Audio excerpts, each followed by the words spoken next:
बिस्मिल्लाहिर्रहमानिर्रहीम, अस्सलाम वालेकुम। मेरा नाम है ज़रमीना और आप देख रहे हैं ज़रमीनाज़ किचन। आज आप सभी के साथ शेयर करूंगी बड़ी ही मज़ेदार बीफ कढ़ाई बनाने का तरीका। आप इस तरीके से बनाकर सभी को खिलाइएगा तो हर कोई आपकी तारीफ लाजमी करेगा, क्योंकि जी ये बीफ कढ़ाई इतनी मज़ेदार क्रीमी सी बनाकर हम तैयार करेंगे और जी जो भी ये बीफ कढ़ाई खाएगा आपसे इसकी रेसिपी लाजमी पूछेगा।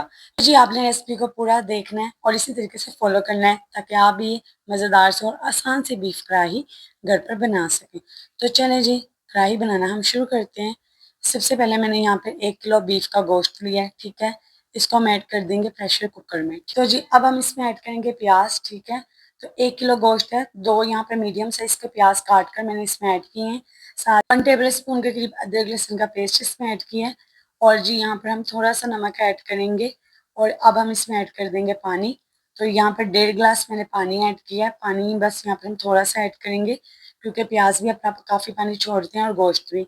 तो हम इसे एक दफ़ा से अच्छे से मिक्स कर देंगे। जी अगर आप प्रेशर में नहीं बनाना चाहते तो आपने सारी चीज़ें इसी तरीके से पतीले में ऐड कर देंगी, लेकिन जी पानी फिर आपको ज़्यादा ऐड करना पड़ेगा, ठीक है। फिर आपने बिल्कुल इसे अच्छे से ढककर लो फ्लेम पर पकाना है 1 घंटे के लिए।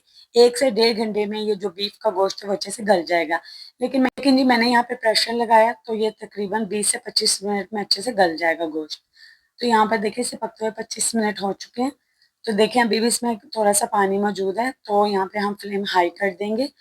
तो यहाँ पर देखिए जी गोश्त हमारा अच्छे से गल चुका है। आप देख सकते हैं गोश्त हड्डियों से अलग हो चुका है, तो इसका मतलब है गोश्त हमारा गल चुका है। अब फ्लेम ऑफ कर देते हैं क्योंकि अब हम ये सारे गोश्त को दूसरे बर्तन में निकाल लेंगे।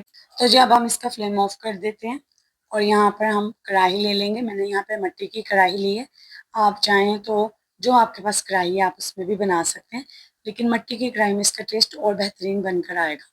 तो सारा गोश्त मैंने कढ़ाई में निकाल लिए। अभी आप देख सकते हैं इसमें पानी मौजूद है। तो यहाँ पर मैं हाई फ्लेम कर दूंगी ताकि इसका पानी जल्दी से सारा ड्राई हो जाए। जी ये जो बीफ की कढ़ाई मैं आपके साथ शेयर कर रही हूँ, आप इसे ईद पर या कोई पार्टी दावत है घर पे बनाना चाहते हो तो ज़रूर ट्राई कीजिएगा। बड़ी आसान और मज़ेदार सी ये बीफ कढ़ाई बनकर तैयार होती है। आपने ज़रूर ट्राई करना है। अच्छा जी, पानी जब इसका ड्राई हो रहा हो तो आपने तभी इसमें 1 खाने का चम्मच लाल मिर्ची पाउडर, आधी खाने की चम्मच हल्दी और आधी खाने की चम्मच इसमें नमक ऐड कर देना, या अपने टेस्ट के हिसाब से नमक ऐड करें। और आप इसे अच्छे से मिक्स कीजिए और ये मसालों को गोश्त के साथ पकाएं जब तक कि इसका पानी भी ड्राई हो जाए, ताकि इन मसालों का एक अच्छा सा फ्लेवर आ जाएगा गोश्त में, ठीक है। तो यहाँ पे 5 मिनट लगते हैं, सारा पानी ड्राई हो चुका है। मैं आपको दिखा रही हूँ, ठीक है। ये सारी ग्रेवी है। अब मैं क्या करूँगी, इसमें टमाटर ऐड कर दूँगी, ठीक है। यहाँ पे 7 से 8 टमाटर आपने लेने हैं, दरमियान से कट करना है और इस तरीके से आपने रख देने हैं। और फिर आपने इसे ढककर पकाना है 10 मिनट के लिए, ताकि जी टमाटर का जो छिलका है ना वो आसानी से नरम हो जाए और अलहदा हो जाए। तो यहाँ पे टमाटर को पकते हुए 10 मिनट हो चुके हैं, तो चलिए चेक कर लेते हैं। तो आप देख सकते हैं टमाटर का जो छिलका कितना नरम हो चुका है, तो इसको निकाल देंगे। और अगर आपने अभी तक वीडियो को लाइक नहीं किया तो जल्दी से वीडियो को लाइक कर बताएं आप कौन से प्यारे शहर से मेरी इस रेसिपी को देख रहे हैं, ठीक है। तो यहाँ पर देखिए जी, हम सारे टमाटर का छिलका अलहदा कर देंगे और ये जो टमाटर आपको नजर आ रहे हैं इसको अब हम मैश कर लेंगे। तो उम्मीद करती हूँ कि आपको मेरी आवाज़ सही लग रही होगी, क्योंकि मेरा गला बेहद ख़राब है, लेकिन फिर भी मैंने वॉइस ओवर करने की कोशिश की है, तो प्लीज़ थोड़ा सा बर्दाश्त कर लीजिएगा।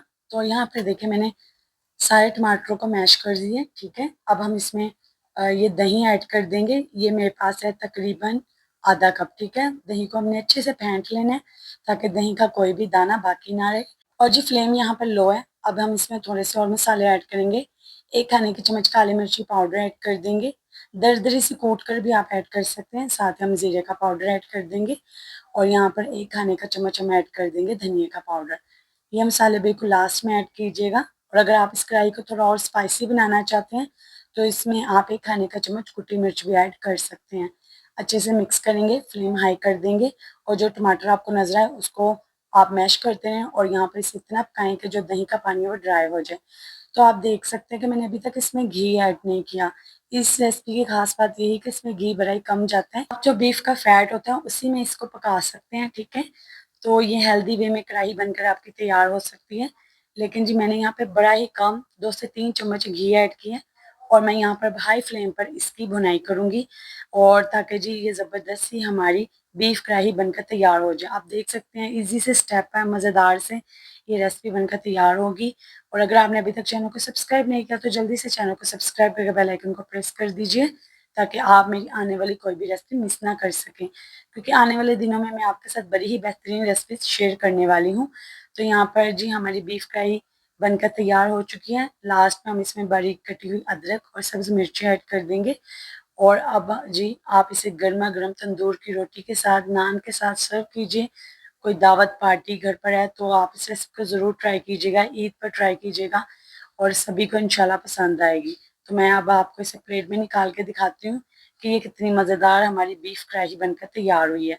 रेसिपी पसंद आई हो तो वीडियो को लाइक कीजिएगा, अपने फ्रेंड्स एंड फैमिली मेंबर्स के साथ शेयर कीजिएगा और मुझे कमेंट कर भी बताइएगा आपको मेरी आज की ये मज़ेदार सी बीफ कढ़ाई की रेसिपी कैसी लगी। अच्छा जी, ये बीफ कढ़ाई बड़ी ही मसालेदार और क्रीमी सी बनकर तैयार होती है जो कि सभी को बेहद पसंद आती है। दुआ में याद रखिएगा। अल्लाह हाफ़िज़।